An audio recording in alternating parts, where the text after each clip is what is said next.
আজি 28 জানুৱাৰীত মহানগৰীৰ 1 নং ৱাৰ্ডৰ সদিলাপুৰৰ ব্ৰহ্মপুত্ৰ ব্যায়ামাগাৰৰ সৌজন্যত ব্যায়ামাগাৰৰ প্ৰাংগণত এখন সভা অনুষ্ঠিত হৈছে। সভাত মহানগৰীৰ তথা বিভিন্ন অঞ্চলৰ বহু বিষয়ববীয়া উপস্থিত থাকে।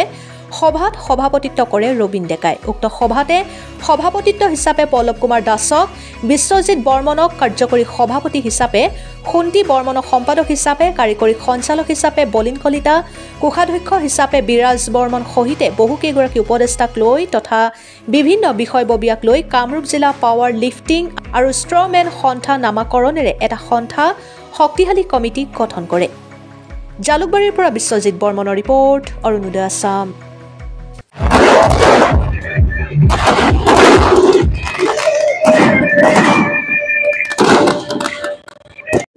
আমি আৰম্ভ কৰিম।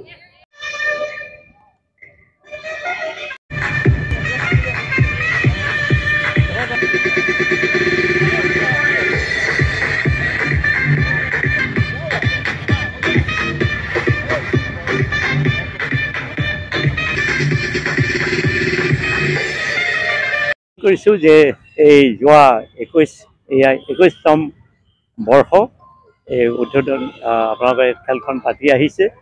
শ্ৰদ্ধাৰ ধীৰেন্দ্ৰনাথ বৰদলৈ ডাঙৰীয়াদেৱৰ সোঁৱৰণত আৰু বৰ্তমান ক্ৰিকেটটো এটা ফেষ্টিভেল হৈ পৰিছে। আগতে খেল আছিলে, কিন্তু আজিকালি এটা উৎসৱ হৈ আছে আৰু আপোনালোকৰ ইয়াত উৎসৱমুখৰ পৰিৱেশটো দেখি সঁচাকৈ ভাল পাইছোঁ আৰু আশা কৰিছোঁ যে আপোনালোকৰ এইখন খেলপথাৰৰ পৰাই ভাৰতবৰ্ষ বা সমগ্ৰ বিশ্ববিখ্যাত ক্ৰিকেটাৰ ওলাওক। তাৰ বাবে আমি আন্তৰিক শুভকামনা জনাইছোঁ। আপোনালোকক ভগৱানৰ ওচৰত প্ৰাৰ্থনা জনাইছোঁ যাতে এই ঠাইৰ পৰা, এইখন কোৰ্টৰ পৰা, এইখন ফিল্ডৰ পৰাই আপোনালোকৰ যিখিনি প্ৰচেষ্টা, এই প্ৰচেষ্টাত ভাল ভাল খেলুৱৈ ওলাওক আৰু সমগ্ৰ বিশ্বতে নাম জাতিষ্কাৰ কৰক। ধন্যবাদ। কৰিলোঁ আৰু সাংঘাতিক পাব্লিকৰ এইটো দেখিছে আপোনালোকে উৎসাহ। এইটো আমাৰ এটা ফেষ্টিভেল ক'ব পাৰি, 15 দিনীয়া। আৰু এইবাৰ এনেকুৱা হ'ল আমাৰ মানে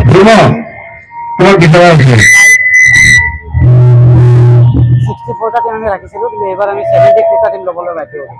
মানে প্লেয়াৰখিনি সাংঘাতিক উৎসাহ যে আমাক ল'বই লাগিব, আমি খেলিব বিচাৰোঁ এইখন টুৰ্ণামেণ্ট। চ' আমি এইবাৰ 1 লাখ টকা দিছোঁ ফাৰ্ষ্ট প্ৰাইজ আৰু 50,000 টকা দিছোঁ ৰাণাৰ্ছ আপক আৰু মেন অফ দ্য চিৰিজ হিচাপে 15,000 টকাৰ মূল্য ৰখা আছে। আজি আমাৰ মুখ্য অতিথি হিচাপে আছে মৃণাল বৰুৱা। তেখেতে আজি ব্যস্ততাৰ মাজত আহি আমাৰ এটা সময় কাৰণে আমি তেওঁক ধন্যবাদ দিছোঁ।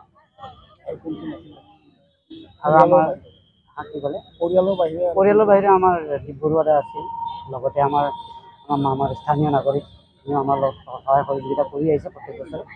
আৰু এখন মানে ফেষ্টিভেল আৰু কৈছোঁ আৰু এবাৰ ফেষ্টিভেল এখন আৰু বাচ্চাখিনি খেলুৱৈখিনি সাংঘাতিক উৎসাহ।